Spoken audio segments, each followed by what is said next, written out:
Hello again guys, welcome back to the channel. This is Comic Kid here again, and today we are looking at 10 of the best places to start reading Wonder Woman. Now, Diana's origin has been told plenty of different ways over the years, some in canon, some out of canon, and so it actually can be confusing to figure out just exactly what is the best place to start reading her character. And so I wanted to cover some of the broader and more popular places and stories to feature her origin story today.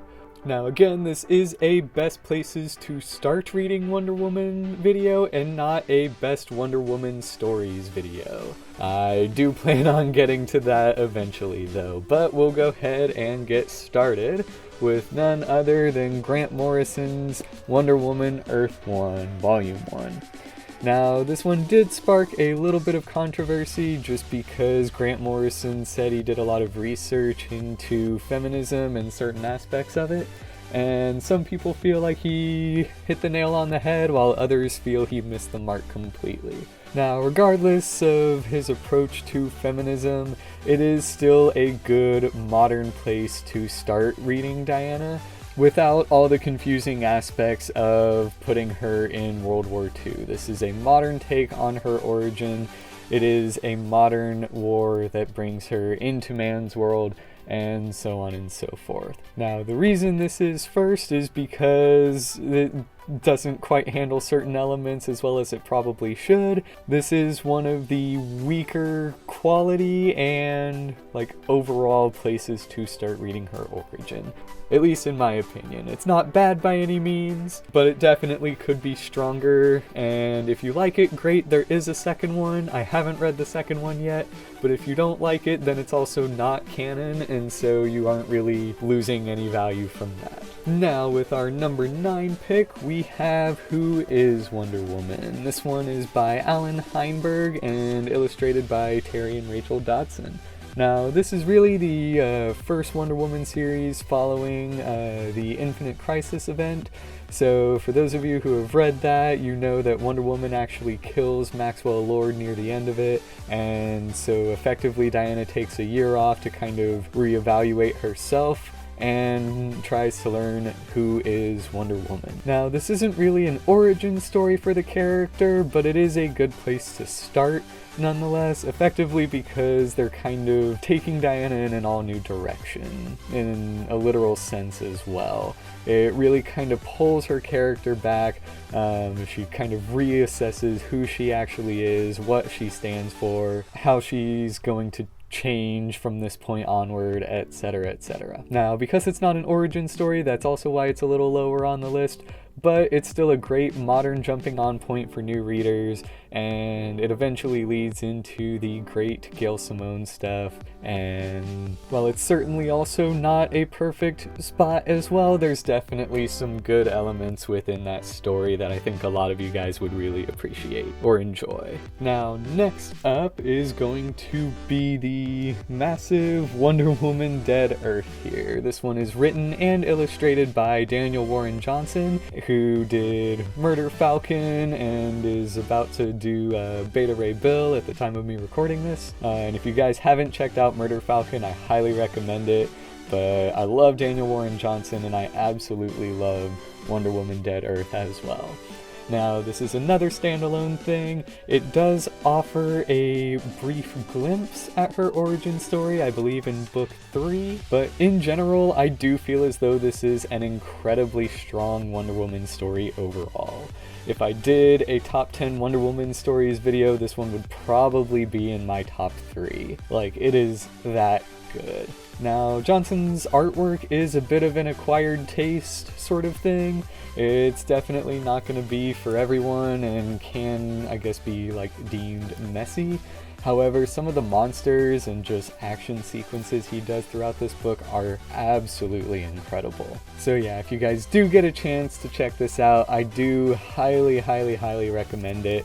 You won't be disappointed by the story, and it's just incredible from start to finish. Now, as I mentioned earlier, the Alan Heinberg Wonder Woman story eventually leads into the Gail Simone stuff.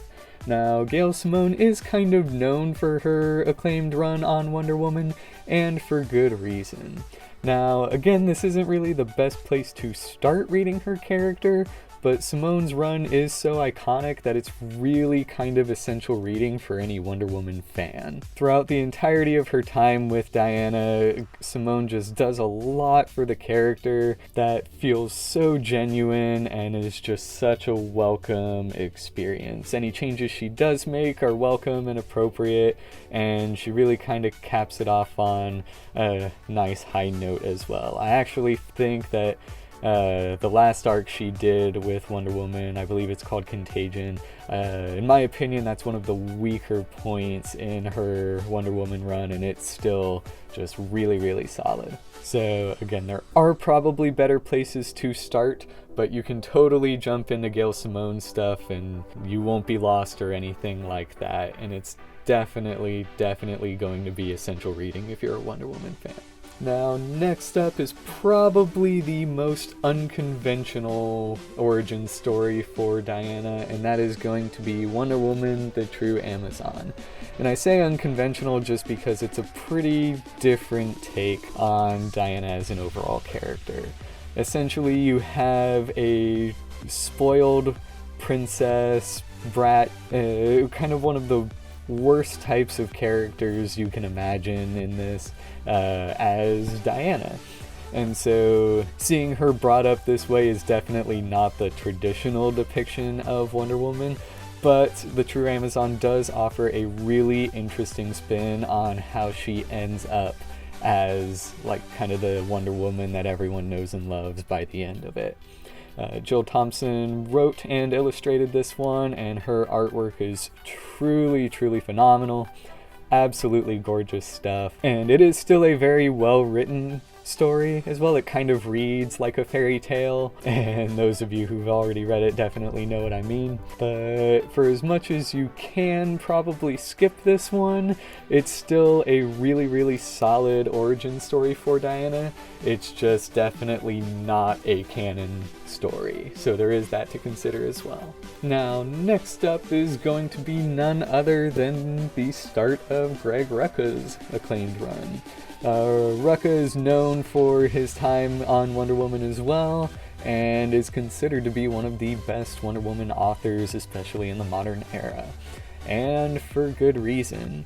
He did write the Hikateo, which is independent of his actual run, but it is still considered to be one of the best Wonder Woman stories of all time. This one here is his first issue. Nowadays it is collected in like an Ultimate Collection type format. It's just Wonder Woman by Greg Rucka, Volume 1 and 2.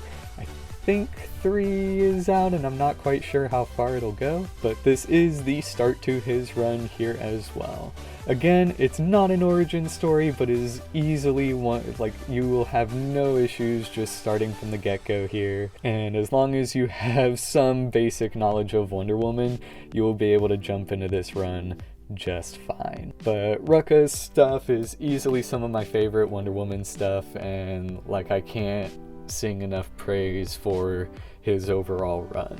And speaking of Greg Rucka, he did actually return to the series in 2016 as part of the DC Rebirth event. And he doesn't quite build off what he left off, like his run is so iconic that other authors did kind of build on what he established. But this is a pretty hard reset for Diana, and I do have the odd issue depicted here, but the evens actually focus on her origin, while the odds follow Diana in the present day. So odds or evens, you can read Rucka's Rebirth run either way. Both are great places to start reading Diana, although the evens are probably better because that offers her origin story again, and that is the current canonized version of her character and her origin. So especially if you're looking to get up to date with Wonder Woman and just see where she stands as of now, the evens will offer the origin story, and just in general the Rebirth one is the current status quo for her. Rucka does leave the title after like a year or two, and several others have written Wonder Woman since he left. And, you know, now we have Becky Cloonan on the series, but everything with Rucka's name on it is going to be a pretty safe bet. That said, I do prefer his first run to his Rebirth run, but his Rebirth run is certainly not bad by any means. Now, on a more obvious note, we have Wonder Woman by George Perez. This is easily one of the most iconic interpretations of Wonder Woman of all time. Following the events of Crisis on Infinite Earths, George Perez comes in, revamps Wonder Woman, makes her the character everyone knows and loves today. Not that she already wasn't likable beforehand, but he's really the first one to kind of modernize Wonder Woman in the more literal sense. Perez totally revamped and overhauled her origin story, and the movie version of Diana pulls heavily from the George Perez stuff. And to this day, like 2 or 3 of Perez's arcs are considered to be some of the best Wonder Woman stories of all time. So not only do you have great content throughout his run, but it is also such a great place to start that, yeah, it's gonna rank pretty highly on anyone's list, more likely than not. Coming in as a runner-up is going to be the New 52 Wonder Woman series. This one's by Brian Azzarello and was illustrated mostly by Cliff Chiang. Now, while the Wonder Woman movies did pull heavily from the Perez stuff as far as like content, the New 52 version of Wonder Woman has also greatly influenced the character through the years. Brian Azzarello writes the series for, I believe, 5 art, maybe 4. But he really does a lot for Wonder Woman in those few years. He makes her a daughter of Zeus, makes her the god of war. He just does so much with her character. And not only is it a great story, like anything with Brian Azzarello in the New 52 on Wonder Woman is going to be a really solid read, but it all just builds on itself really nicely and eventually comes to a wonderful, nice little conclusion as well. So I don't want to spoil too much about the overall plot in case y'all would like to read it, but it's going to be another great modern place to start reading Wonder Woman. And now, last but certainly not least, we have none other than the Legend of Wonder Woman. This one is by Renee DeLiz and illustrated by Ray Dillon, and is surprisingly one of the best Wonder Woman things I could possibly recommend. If I'm not mistaken, it was actually supposed to run on longer than it did, but was canceled due to some reason. But DeLiz does a phenomenal job both modernizing her origin story while also keeping it with the classic World War II origin story for the character. This one is not canon, but is definitely pulling from a lot of classic elements for Diana as well. And you will not be disappointed reading this book. Like I said, this is everything, so it's a nice one and done. It's the perfect introduction to her character. I just have absolutely no complaints about this book. Like, I would definitely consider it an essential read just of any of DC's books. Like, it's that solid. It not only shows a great understanding of Wonder Woman, but also really emphasizes the idea of her as a symbol and everything she can accomplish and all that she inspires in people. And I can go on and on about how great this book is. So again, if you guys haven't heard of this one or anything like that, I really encourage you to check it out. I promise you, you will not be disappointed. But that is everything we have for you guys today. As always, be sure to hit like and subscribe. Thank y'all so much for watching, and I will see you guys again real soon.